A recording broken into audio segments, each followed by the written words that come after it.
welcome back to my YouTube channel. Kembali lagi bersama saya Bidan Sari. Nah, video kali ini siapa yang tahu? Ayo, Bidan Sari mau bahas apa? Baik ibu-ibu atau bapak-bapak boleh tebak Bidan Sari mau bahas apa kali ini. Penasaran? Yuk ikut terus sampai akhir.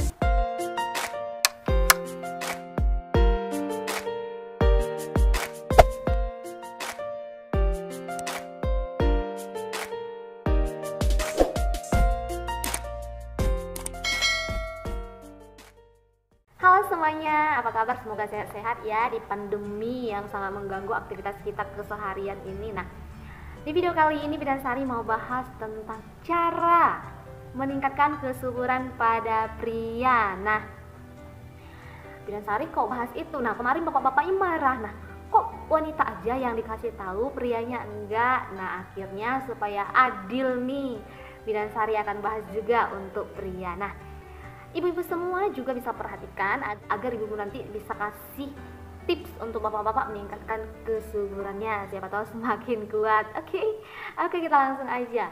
Tipsnya yang pertama yaitu olahraga yang cukup, istirahat dan tidur yang cukup. Nah, ada yang bilang, Bu Bidan, suamiku terus begadang, main games, nonton bola, lagi Liga Italia. Oke, untuk bapak-bapak sekarang stop untuk begadang. Nah, kalau untuk sekali-sekali oke, nggak masalah. Tapi kalau untuk tiap hari, please di stop. Kalau mau sehat dan kesuburannya meningkat, bapak-bapak harus stop yang namanya begadang dan kurang istirahat. Mulai sekarang, bapak-bapak harus olahraga yang teratur, cukup istirahat, cukup untuk tidur. Buat jadwalnya agar apa? Sel spermanya jauh lebih oke. Yang kedua yang paling sering dikeluhkan oleh ibu-ibunya, Ibu Bidan, saya stres. Kenapa ibu stres? Suami saya tiap hari rokok ada di ruangan, merokok tidak pernah berhenti. Untuk bapak-bapak, stop merokok. Memang sudah dikatakan merokok dapat mengganggu kesuburan, keguguran, jantung, koroner dan lain-lain, tapi nggak jerah ya kan bapak-bapak. Nah, oke, untuk yang nggak perlu melakukan program kehamilan. Nah, untuk program kehamilan, please stop merokok bapak-bapak sekalian. Jangan dituntut terus, hamil dong istriku. Nah, bapak sendiri udah ganggu kualitas sel spermanya, gimana mau jadi? Jadi, ayo yang di rumah kerjasama, hidup sehat, jangan ada yang melawan, harus sehati sejiwa. Stop merokok untuk mendapatkan sel sperma yang lebih baik. Yang ketiga, yang sangat sering juga dikeluhkan oleh ibu-ibu kaum wanita, berhenti minuman keras. Ayo bapak-bapak yang suka mabok sampai ke rumah, please itu diberhentikan. Karena ini mau program, maka sebaiknya berhenti. Nah, kalau misalnya bapak-bapak mau enggak lagi, ya terserah lah, mau minum mau enggak, terserah, kesehatan sendiri gitu ya kan. Nah, tapi ini penting. Jadi yang biasanya hobinya mabok dikurangi dulu, berhenti minumnya. Untuk apa? Miras mengandung apa? Hayo, miras mengandung zat yang sangat berbahaya yang mengganggu sel sperma yang dibutuhkan untuk pembentukan janin, ya kan? Itu faktor utamanya kan, maka terjadi kehamilan.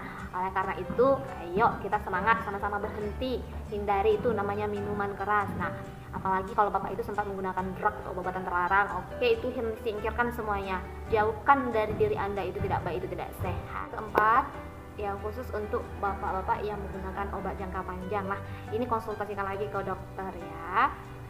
Ada mungkin bapak itu lagi sakit dan perlu pengobatan jangka panjang. Nah, seperti dia harus mengkonsumsi antibiotik, antiinflamasi atau depresi.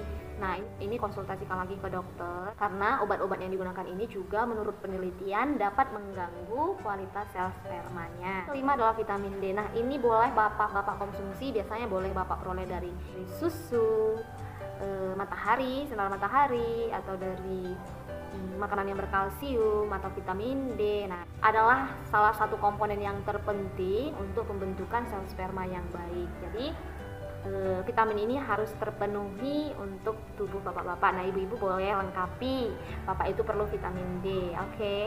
Yang keenam, banyak mengkonsumsi makanan antioksidan. Nah, sama seperti perempuan kemarin ya, bapak-bapak juga perlu makan yang mengandung antioksidan seperti sayur-sayuran, buah-buahan, vitamin E, vitamin D. Nah, bagi bapak-bapak yang sulit makan sayur nih, mulai sekarang makan sayur. Sayur itu bukan racun yang dapat membunuh bapak-bapak, oke? Makan sayur itu jauh lebih sehat dan jauh lebih awet muda. Selain hal penting tadi, membuat sel sperma lebih baik. Jadi ayo dipaksa makan sayurnya, jangan takut-takut banyak makan sayur. Yang ketujuh itu kurangi makanan berlemak. Bapak-bapak tahu dong, pecinta goreng-gorengan, stop. Kalau bapak ini sukanya goreng-gorengan, boleh diganti dengan sayur-sayuran, dengan jus buah agar lebih sehat, sperma yang diharapkan juga lebih baik.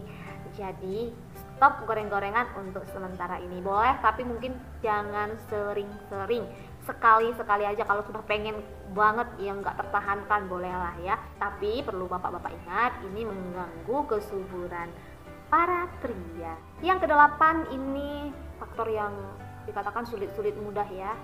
Bapak-bapak diharapkan untuk tidak terpapar radiasi. Padahal kalau bapak-bapak yang lagi kerja di pabrik yang banyak radiasinya gimana gitu ya kan. Nah, mungkin bisa diajukan untuk memiliki proteksi diri yang lebih aman lagi. Terkhusus nih bagian alat reproduksi yang ditutupi ya.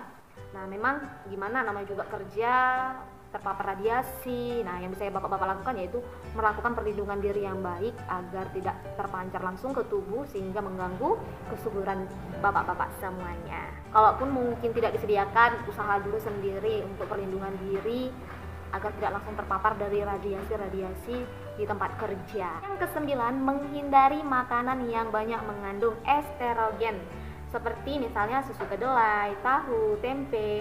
Boleh-boleh saja tapi jangan berlebihan. Kita tahu kan bapak-bapak, ibu-ibu, kalau hormon wanita itu adalah hormon estrogen. Bisa dong dibayangin kalau kebanyakan hormon estrogen nanti dapat menekan hormon laki-lakinya.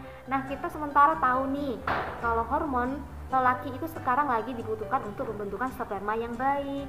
Jadi oleh karena itu kurangi untuk mengkonsumsi makanan yang mengandung estrogen agar menghasilkan kualitas sperma yang baik. Yang terakhir, mengkonsumsi asam folat dan zinc. Suplemen yang sangat penting untuk kaum pria, terutama yang lagi program kehamilan. Karena ini sangat baik untuk meningkatkan kualitas spermanya. Jadi kalau ada yang bertanya, Bu Bidan, suamiku boleh nggak konsumsi asam folat? Boleh, lebih bagus.